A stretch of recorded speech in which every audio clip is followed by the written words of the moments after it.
एक शिप समंदर के बीच, सब कुछ नॉर्मल था, लोग एंजॉय कर रहे थे। लेकिन फिर अचानक से एक आदमी बीमार हो जाता है, फिर दूसरा और उसके बाद तीसरा।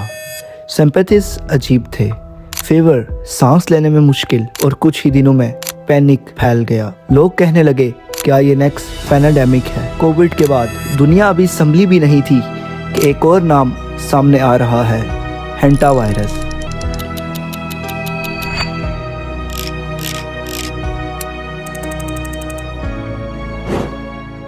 लेकिन सवाल ये है कि क्या ये वाकया ही दुनिया को दोबारा लॉक कर सकता है या फिर सिर्फ ये एक मिसअंडरस्टैंडिंग है। इस वीडियो में हम इस वायरस के बारे में वो सच जानेंगे जो आज से पहले आप लोगों ने कभी नहीं सुना होगा। शुरू में तो इंसान नॉर्मल ही लगता है, बुखार, बॉडी पेन, थकान, लेकिन कुछ ही दिनों बाद सिचुएशन डेंजरस हो सकती है। लंग्स में फ्लड बढ़ जाता है, सांस लेना मुश्किल हो जाती है, ऑक्सीजन लेवल गिर जाता है।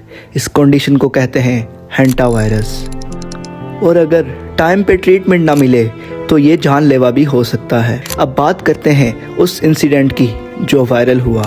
एक शिप पर कुछ लोग बीमार हुए और इंटरनेट पर रूमर्स फैल गए, हेंटा वायरस शिप पर फैल गया है। लेकिन रियलिटी क्या है? मोस्ट केसेस में ये कंफर्म नहीं होता कि वो हेंटा वायरस ही हो। शिप इन्वायरमेंट्स में इन्फेक्शंस और भी हो सकते हैं। सोशल मीडिया ने इसे एग्जैरेट कर दिया और लोगों ने कंपेयर करना शुरू कर दिया। ये नेक्स्ट कोविड है, सीधी बात। सबसे बड़ा सवाल जो हर किसी के दिमाग में आ रहा है, क्या कोविड-19 जैसा एक और पैनाडेमिक आ सकता है इस बार हेंटा वायरस की वजह से? चलो इसे सीधा और सिंपली लॉजिक समझते हैं। नंबर 1, स्पीड का फर्क। सबसे क्रिटिकल पॉइंट, कोविड-19 एक इन्फेक्टेड इंसान से भी फैल सकता था। सिर्फ बात करते हुए, खांसी या सांस से दूसरों को इन्फेक्ट कर सकता था। इसका मतलब चेन रिएक्शन। एक बंदे से 10 लोग, 10 लोगों से 100 लोग और 100 लोगों से पूरी दुनिया। इसीलिए कोविड इतनी तेजी से फैला। हेंटा वायरस ये डायरेक्ट इंसान से इंसान में नहीं फैलता। इसका मेन सोर्स है इन्फेक्टेड चूहे। इंसान जब इन्फेक्टेड होता है तो वो कंटेमिनेटेड हवा इनहेल करता है या इन्फेक्टेड जगह क्लीन करे बिना प्रोटेक्शन की, मतलब चेन ब्रेक हो जाती है। यहाँ पर एक इन्फेक्टेड बंदा नॉर्मली दूसरे को इन्फेक्ट नहीं कर सकता।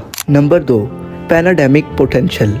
कोविड-19 ट्रैवल, ह्यूमन कॉन्टैक्ट और ग्लोबल डिजास्टर की वजह से फैला था और इस वजह से पूरी दुनिया में लॉकडाउन हो गए थे। एयरपोर्ट्स बंद कर दी गई थी, शहर बंद कर दिए गए थे और इसके अलावा वो जगह जहां लोग एक दूसरे से मिलते थे उन सब चीज़ों को बंद कर दिया था। स्कूल्स को भी बंद कर दिया गया था क्योंकि ये था ट्रू पैनाडेमिक सिनेरियो। लेकिन क्या हेंटा वायरस से भी लॉकडाउन हो सकता है? तो इसका जवाब है बिल्कुल नहीं, क्योंकि हेंटा वायरस किसी पर्सन से दूसरे पर्सन में फैलने वाली बीमारी बिल्कुल भी नहीं है। लोग हर नए वायरस को पैनाडेमिक समझने लगते हैं। Social media headlines, next deadly virus, new pandemic coming, fear multiple हो जाता है। लेकिन साइंस क्या कहती है? हर डेंजरस वायरस पैनाडेमिक नहीं होता। एक और इम्पॉर्टेंट ट्विस्ट, लेकिन इसका मतलब ये नहीं कि हेंटा वायरस हार्मलेस है। इसकी फर्टिलिटी रेट काफ़ी हाई हो सकती है, लेकिन केसेस रेयर होते हैं। सिंपल वर्ड में ये स्लो बट बहुत सीरियस वायरस है, ना काफ़ी फास्ट है और ना ही एक्सप्लोसिव जैसे कोविड ने दुनिया को रोक लिया था, लेकिन हेंटा वायरस दुनिया को नहीं रोक सकता। लेकिन अगर इग्नोर किया तो ये इंडिविजुअल लेवल पर बहुत डेंजरस हो सकता है। कोविड के बाद लोग मेंटली ऑलरेडी सेंसिटिव हो चुके हैं। जब भी कोई नया वायरस का नाम आता है तो फियर ऑटोमेटिकली ट्रिगर हो जाता है। सोशल मीडिया का role, half information, clickable bad headlines, next pandemic type videos आना शुरू हो जाती हैं और फियर मल्टीप्लाई हो जाता है। सच ये है कि पैनिक करने की ज़रूरत नहीं, अवेयरनेस ज़रूरी है। घर में सफाई रखना ज़रूरी है, जगह में मास्क यूज़ करो अगर गंदी हो। एक्सपर्ट्स के मुताबिक हेंटा वायरस रेयर है, लोकलाइज केसेस होते हैं, मॉनिटरिंग ज़रूरी है, लेकिन ये नेक्स्ट ग्लोबल पैनाडेमिक बनने के चांसेस बहुत कम हैं। हर नया वायरस एक नया डर लेकर आता है, लेकिन हर डर हकीकत नहीं होता। हेंटा वायरस डेंजरस ज़रूर है, लेकिन हर डेंजरस चीज़ पैनाडेमिक नहीं होती। सच और फियर में फ़र्क समझना ही इंटेलिजेंस है।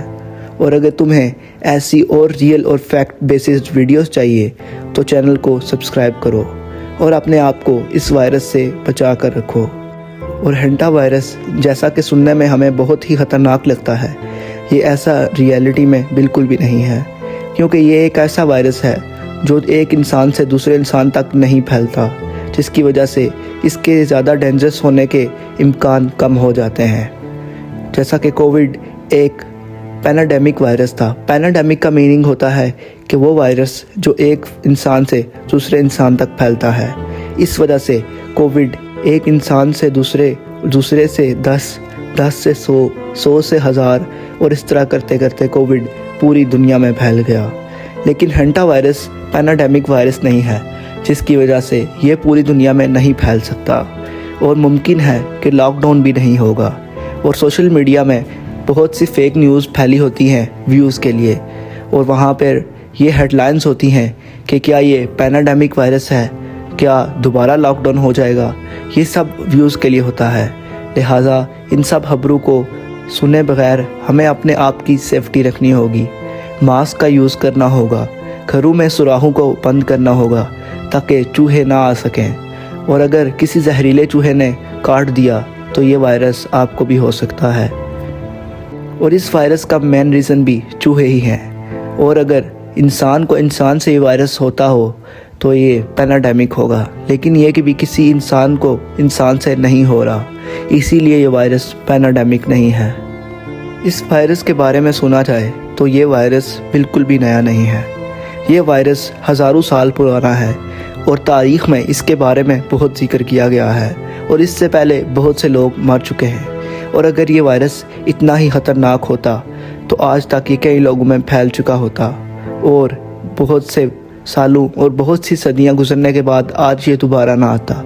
तो इससे ये साबित होता है कि ये वायरस इतना ख़तरनाक नहीं है जितना कि सोशल मीडिया ने लोगों को दिखाया हुआ है। तो आपको ऐसी इंफॉर्मेटिव वीडियोस देखनी हो तो हमारे चैनल का विज़िट करें और हमारे चैनल की इंफॉर्मेटिव वीडियोस देखें। और अगर ऐसी वीडियोस आपको अच्छी लगी हों तो वीडियो को लाइक करें, चैनल को सब्सक्राइब करें और कमेंट में अपनी राय का इजहार ज़रूर करें।